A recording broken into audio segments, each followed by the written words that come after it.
साहब सर ये फरमाइएगा कि सुप्रीम कोर्ट की तरफ से जस्टिस बाबा सितार साहब को जो दो फैसले थे उनको डिसमिस किया गया है और बड़ा क्लेरिफाई किया गया कि जो ऑडियो लीक्स का हवाले से जो मजीद हेयरिंग्स है उसको सुनने से रोक दिया जाए।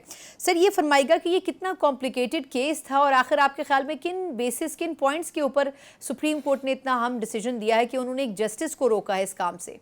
देखिए इस तरह के जो स्टे ऑर्डर होते हैं अमूमन आते हैं और जो ट्रायल कोर्ट्स या हाई कोर्ट होती है उनको रोक दिया जाता है। वक्ती तौर पे ये होता है, इसका मतलब ये नहीं है कि किसी स्पेसिफिक जज को कोई हेयरिंग के लिए या फैसला करने से रोक दिया गया हो।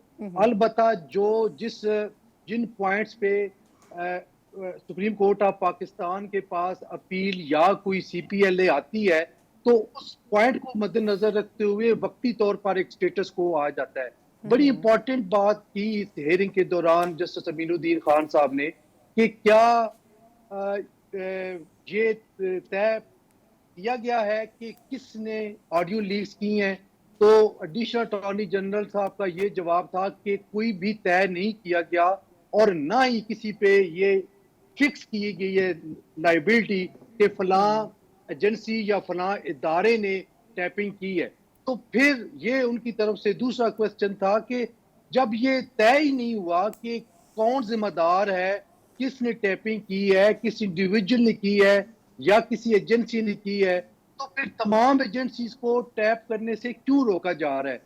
और दूसरी बात जो बड़ी अहम है कि क्या इस एंगल से भी देखा गया जो आपस में कन्वर्सेशन कर रहे हैं उनमें से किसी ने लीक किया है या नहीं किया। तो उस पे भी जवाब खामोशी था कि ये भी नहीं तय किया गया कि दोनों में से कोई भी रिकॉर्डिंग भी कर सकता है, क्योंकि आजकल हर सेल फोन में कॉल रिकॉर्ड करने की जो सहूलत है वो मौजूद मुयसर है, है। बिल्कुल ऐसे ही है। ये दोनों चीजें ऐसी थी, वाकई बड़े बुनियादी किस्म के question supreme court of Pakistan ने उठाए जो कि हेयरिंग के दौरान मेरा ख्याल है 6 या 7 हेयरिंग हुई इस्लामाबाद हाई कोर्ट में।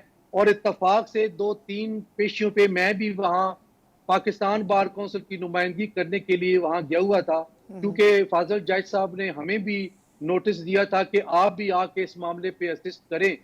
तो मैं समझता हूं कि ये 2-3 बड़े इंपॉर्टेंट क्वेश्चंस थे जिनको एड्रेस करना हाई कोर्ट लेवल पे भी जरूरी था, जो कि नहीं किया गया। ठीक, बिल्कुल ठीक। अच्छा, प्रिटी पॉइंट ऑफ व्यू से भी, स्टेट के पॉइंट ऑफ व्यू से भी, तो आपके ख्याल में क्या फर्दर अगर इन्वेस्टिगेट होता है तो इसमें साबिक सदर और दीगर लोग भी फिर शामिल नहीं हो जाएंगे, क्योंकि जो कॉल्स जिनके ऊपर इतनी बहस हो रही है वो कॉल्स तो बड़ी क्रिटिकल रही हैं अपने दौर में। देखिए इसमें कोई शक नहीं है और दूसरी राय भी नहीं है कि जो प्राइवेसी का राइट है वो हर इंडिविजुअल का इतना ही मुकद्दम है जिस तरह के आपका, मेरा या किसी प्रेसिडेंट का या किसी और का है।